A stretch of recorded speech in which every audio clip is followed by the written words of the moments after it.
लहान मुलांची उंची वाढवण्यासाठी फक्त जेनेटिक्स नाही, त्यासोबत हे पदार्थही खूप महत्त्वाचे आहेत.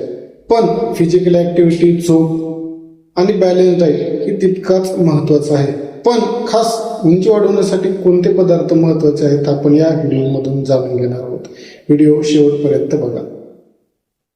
आपल्याला लहान मुलांना डाळी, मूग डाळ, मटकी, मोड आलेले कडधान्य हे जास्त प्रमाणामध्ये द्यायचे. जर नॉनव्हेज देत असाल तर फिश हे अत्यंत गुणकारी आहे.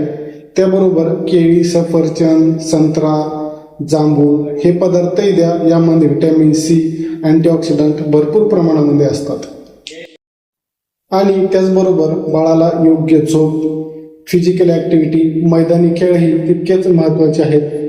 मैदानी खेळ खेळायचा दुसरा एक फायदा होतो, लहान मुलांना व्हिटॅमिन डी उन्हामधून चांगल्या प्रकारे भेटतं. झोपही तितकीच महत्त्वाची असते. त्याबरोबर तुम्ही हिरव्या पालेभाज्या तसंच अंडीही देऊ शकता. अंड्यामध्ये हाय क्वालिटी प्रोटीन आणि व्हिटॅमिन डी सुद्धा भरपूर प्रमाणात आहे. बाळांचं शरीर हे पूर्णपणे व्हिटॅमिनने भरलेलं पाहिजे. लहान वयात बाळाला व्हिटॅमिनची कमतरता पडली तर बाळाला कोणत्या ना कोणत्या अवयवावर प्रॉब्लेम होतो, जसे की हाईट वाढणं, भूक न लागणे, असे अनेक प्रॉब्लेम बाळाला होतात. हे सगळं करण्यासाठी तुमच्या डॉक्टरांचा सल्लाही तितकाच महत्त्वाचा आहे. धन्यवाद.